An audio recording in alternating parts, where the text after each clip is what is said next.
What is going on, everyone? Welcome to a special edition of Nothing But Reds, the podcast where we discuss nothing but Liverpool FC from the American viewpoint. Now, this will be an edition we do on the show, on the podcast, on the TV, radio channel, whatever you want to call it, um, where after each game we'll talk, we'll analyze. I've been taking some notes, or I took some notes during the game, and we'll kind of get into really discussing and analyzing the game. Nothing too serious, nothing too professional, mainly just opinions, using some statistics, maybe a little bit of observation, something, that we can really start a dialogue with. If you're coming to the channel and you're listening, leave a comment on what you think. If there's a reason you're here, let me know. Maybe you referred it by, or you were referred it, by a friend, or maybe you're a Liverpool fan and you just stumbled upon it. Let me know. Let me know what you think. So a few topics that we'll get into. Talking about Klein and Origi link-up play, Fabinho's debut as well as Keita's, how Harry Wilson did. If you watch the game and you're excited about Harry Wilson, you're not alone. That man dominated.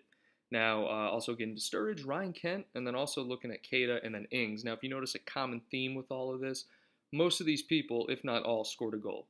And it was really fun to watch. I mean, for the most part, I was impressed for about 70 minutes of the game.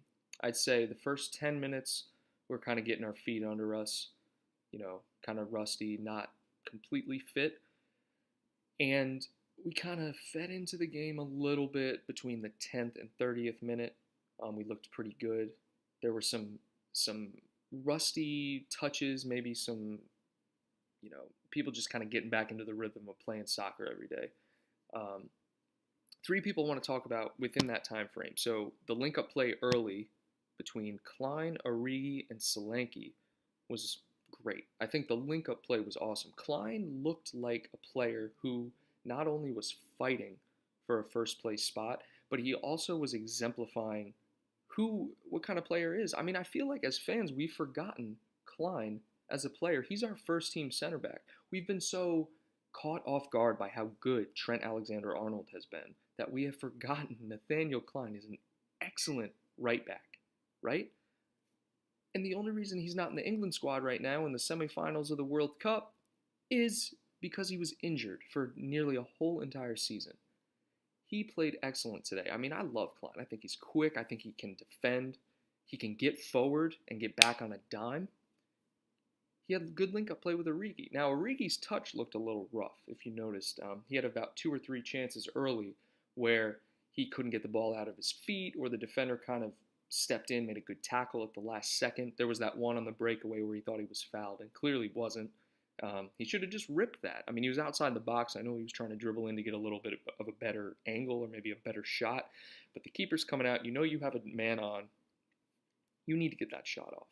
Similarly with Solanke. Solanke had a few good touches, maybe not as clinical as we wanted him to be. I know he had a few turns where he just held the ball too long. He needs to either pass it and make a run, or he needs to just rip a shot. But he'll get there. He'll get there. Remember, he's very young. Klopp just signed him, and I think he's really part of Klopp's future. Klopp sees something in him. He's a very agile striker. He can dribble, and he obviously has the power in his foot to become a great striker. So the link-up play between them early was really good. To be honest with you, watching Fabinho in the first half, maybe this is just me. I'm not saying anything early. I'm not saying anything negative early. I don't want to do that because it's his first game in a completely new team. He looked a little rusty. And maybe that's because he has not been playing soccer at all since Monaco finished their season, which I don't even know when, but that was not way before, but it was definitely before Liverpool season ended, obviously, because they were in the final. But he looked a little rough. His cross passes, or his when he would switch the ball, he was getting it behind guys. He wasn't really getting passes directly over the field to who it needed to be. His through balls were a little strong. They didn't have the right weight on the pass. This was a few that I noticed. For the most part, his one-touch short passing was good. It was his long passing that I was concerned with. Tackling, he had a few plays where he couldn't get his timing down, but for the most part, he just played a very average first half. Nothing too great. He had that one shot that hit the post, which was good, I thought. He was there. He's a box-to-box guy. That first thing I noticed. Now, granted, we're playing Chester FC, not the greatest of teams, and a lot of their guys were a lot smaller than our guys. But to my point, Fabinho, pretty average game. Pretty average game. There's going to be plenty more chances of us to see him, so I'm excited to see what we get in the future. Now let's get into, I want to talk about Harry Wilson because this man, cool as could be in front of goal. Chipped the keeper twice. Granted, he had the assist, I think, from Origi off of Klein's setup. I believe that was the first goal. A little chip over the keeper. That was beautiful. And the second one, I think, was a putback after Fabinho hit the post. I could have gotten that backwards. But each one, he chipped him. He looks clinical in front of goal. He's a good winger, all right? And then additionally, that we'll get into this, but we saw Ryan Kent's curler. It looked a little like a guy we may know. Maybe Coutinho, potentially? I mean, I'm not getting it. Let's not get crazy, all right? But we know Ryan Kent can dribble with both feet. He has a strike on him, and he's quick, all right? He looked good. But let's go back to Harry Wilson. Oh, I think his second goal was a ball from Gomez. Or maybe his first goal was a ball from Gomez. I'm just backtracking. I said Klein, and I just wanted to get that right. But a lot of the young guys that played looked really good. Now, of course, it's preseason. I can't, as a fan, let this completely take over the fact that we're playing a very, I don't want to say bad, but we just beat them 6-0. It's a bad team. Bad team. Overall, I'm impressed. And like I said before, the first 10, 20 minutes, I was a little worried. I mean, we were missing chances. We were getting them, but we were missing the chances. And they were chances that normally we would finish.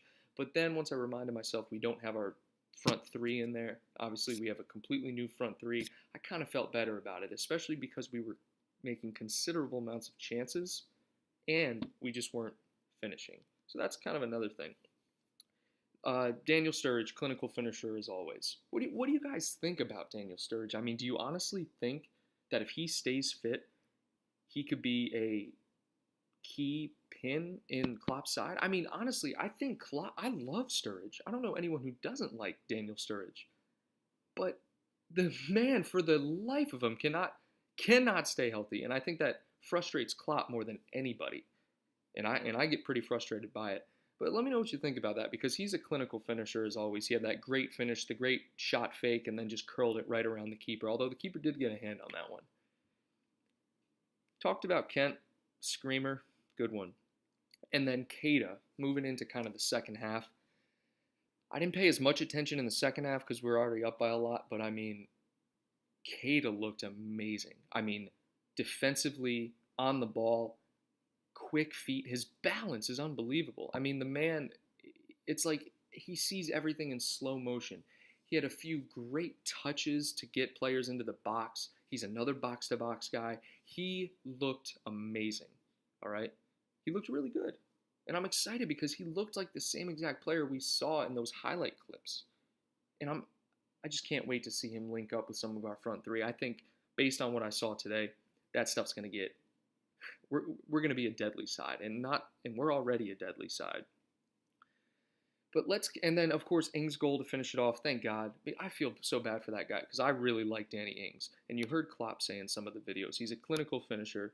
We've seen him finish. He suffered with injuries terribly. Him, Gomez, and Klein. It's just terrible. I mean, Ings I think he tore his ACL twice, and he tore it the second time on the first day of training with Klopp. So we'll have to see what Klopp decides. I think for the most part that Klopp will stick with the same people that he did last season. Of course, integrating Keita and Fabinho into that system will be crucial to our success this season, because thinking back to how the table ended up, we were significantly behind City, as kind of with everyone. But You think we had Keita and Fabinho. If I had to guess, I'm assuming Keita's going to have like an 8-goal. At best, I think Keita will have a 10 and 10 season, meaning 10 goals, 10 assists. Who knows how many chances he'll create? And that's best case scenario in my opinion. If he does that, if he does more than that, hell, more power to him. The question remains, unless other existing players step up, are the players that we acquired this summer and that we continue to acquire, do they close that gap on City? Does 10 goals from Keita close that gap? I don't know. I think it moves us up to third or second for sure. But there's no telling if City are going to have a great year like they did last season or if it's just going to be a mediocre year. I mean, we don't know. All we can go off of is the pre-season friendlies and the player training videos and also the statistics from last season. So like I said, it'll be very interesting to see what Klopp decides to do. Now, to kind of sum everything up, if you watch the game, me personally, I didn't really feel as if it was time yet. You could tell the players were rusty. You saw Moreno with a few megs, though. I do want to point that out. I got to give the guy credit for that. But as far as all the other players, they're very rusty. But, can you blame them? And it goes for anything, whether it's your handwriting. I remember when I was in grade school and I would have the summer off, right? I'm not writing shit. And I go back to school and I try to write the date on the first paper I get and it's fucking sloppy as hell. So same thing goes for football with these guys, right? They had 3 or 4 weeks off. They come back into it. They've only had about a week of training, maybe less. And they're jumping in and playing another game. So you gotta give them some time. And as fans, obviously, we got to be supportive of them. Moving forward, I think that the biggest thing for us to get is to get the fitness up of all the players. Now, the players that are in the World Cup, i.e. Henderson, and including the players that got knocked out as well, Firmino, Henderson, Trent, Mane, Salah, all those guys, Lovren, all those guys, they are in shape, right? But they're obviously going to have that time off to recover, right? And now I'm going to see Liverpool play Manchester United in Ann Arbor in Michigan. And I'm not sure if all the stars are going to be there. But to be honest with you, this will be the first time I see Liverpool live. And I want to see everyone play. Now, I'm going in there with an open mind. I understand that that's not necessarily going to happen, right? I may see some of the youngsters, some of the scrubs. But I'm just pumped to see how we develop throughout this preseason. Because if you remember some of the big games we had in previous preseasons, not this past preseason, but 2 preseasons ago, the year we first got Mane, we ended up beating Barcelona 4-0. Some of the games like that really give the fans hope for the season. And I think having a good preseason is key to fan support. Obviously it doesn't matter, but if I'm Klopp, I'm telling the players, and obviously they know this, you need to put 110% out there right now. You need to go all out. You need to chase after every single ball. You need to fight to keep possession. You need to fight to win back possession. And you need to play defense like you're defending your mom, right? It's just a terrible example of defense, but... And I think that these guys know that preseason, not only is it a time to show that you deserve a place in the first team, but it's also a time to mentally prepare for the season. Get all your mistakes out now, right? Someone needs to fucking tell Karius that. Motherfucker's saving his mistakes until the very last game of the season. All right, but I'm not going to get into that. I just wanted to mention that again. Who Karius, by the way, obviously he didn't face that many shots, but the man didn't have a bad game. I think I saw him have 2 saves in the first half, 1 really good save. Looking good. It's going to take a while for him to get his confidence back, but I'll tell you one thing. The save he made was a leg save, and it was very close to bouncing in. A few more feet, it would have been a deflected goal. So honestly, I think if that would have deflected in, there goes his confidence right there immediately. First game, your confidence is low. So it's good that he ended up saving that. I was thinking about that earlier. That save was really important. Get the first save out of the way, because all he's thinking about back there, what if I mess up again? What if I botch something? But then again, the other side of the argument is he's a professional and he's short-term memory. He completely forgot about that already. So it was good to see him there. And it was also good to see Danny Ward get some action as well. But as far as the game goes, good. Clean sheet, 6 goals, you can't complain, right? You can complain about the opposition maybe, but we'll see. I think it was a good warm-up game, and I think the guys are getting their fitness back. So I'm pumped to see what the rest of preseason holds. So guys, like I mentioned, thank you for joining me. Leave a comment on if you end up finding this video on why you're here, if you like Liverpool, if you watched the game, your reaction, and anything else you want to mention, all right? Appreciate y'all tuning in, and until next time, have a good one.